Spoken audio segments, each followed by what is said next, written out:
রাস্তা সংস্কারের দাবিতে চরম বিক্ষোভ। বেহাল রাস্তা সংস্কারের দাবিতে বৃহস্পতিবার সকাল থেকে স্তব্ধ হয়ে যায় চড়াইবাড়ি থানাধীন নদিয়াপুর শনিচড়া গ্রাম পঞ্চায়েতের অধীন আসাম আগরতলা জাতীয় সড়ক। এলাকা বাসিন্দারা সংঘবদ্ধ হয়ে রাস্তায় নেমে বিক্ষোভ প্রদর্শন শুরু করে। অভিযোগ, পাশে থাকা ক্রেশার মেশিনের কারণে সামান্য বৃষ্টি হলেই জলমাটি জমে যায় রাস্তায়। রাস্তায় বড় বড় গর্তে জল জমে পুকুরের আকার ধারণ করেছে। আশেপাশে থাকা কৃষি জমিও ক্ষতিগ্রস্ত হচ্ছে। দীর্ঘদিন ধরে এই অবস্থা চললেও প্রশাসনের কোনো হেলদোল নেই। শেষে বাধ্য হয়ে গ্রামবাসীরা বিক্ষোভে সামিল হয়।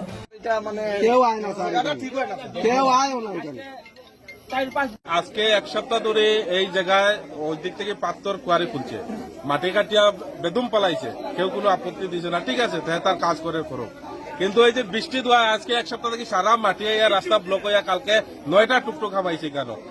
আমি নিজে অটো চালাই, নিজেরটাও হামাইছে। সব সময় 12 চক্কর মারি আমার গাত কোনো জানা আছে, এরপরেও আমি গাত হামাইছি। এরপরে বাচ্চা 2-3টা পড়ছে টুকটুক থেকে, আর এটা হসপিটাল আছে নকল। এইখানে ক্ষেতের জমিন আছে, সবগুলা জমিন পুরা ভরি গেছে, এখানে পুকুরটাও পড়ছে। এই অত সব মানুষের কষ্ট, এগুলা খেয়ে দিব ক্ষতিপূরণ। আজকে প্রশাসন আইছে, আমরা বাস পালাইছি দেখে প্রশাসন আইছে, নাই তো প্রশাসনও দেখে না, তারাও চোখ বন্ধ করে রাখি দেয়।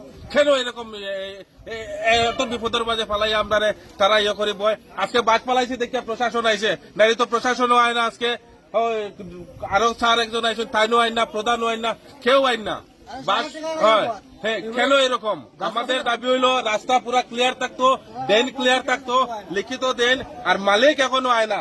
চড়াইবাড়ির থানার ওসি, বড় দারোগা সব আইসেন স্যার অকল, কিন্তু এই কেশারের মালিক এখনো খেলে আয় না। এখানে আমরা দাবি হলো কেশারের মালিক আমরা চিনি না, চিনতাম ওটাও আনাইলে কিন্তু রাস্তা খোলা হইতো না।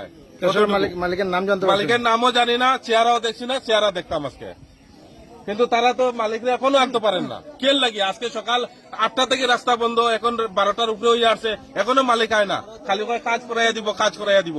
কাজ কেন করাইতো? আয় না কেন? আমরা মানুষটা দেখতাম, চিনতাম। কি নাম আপনার? আমার নাম Subrata Nath. Bureau report, Dharmanagar news online.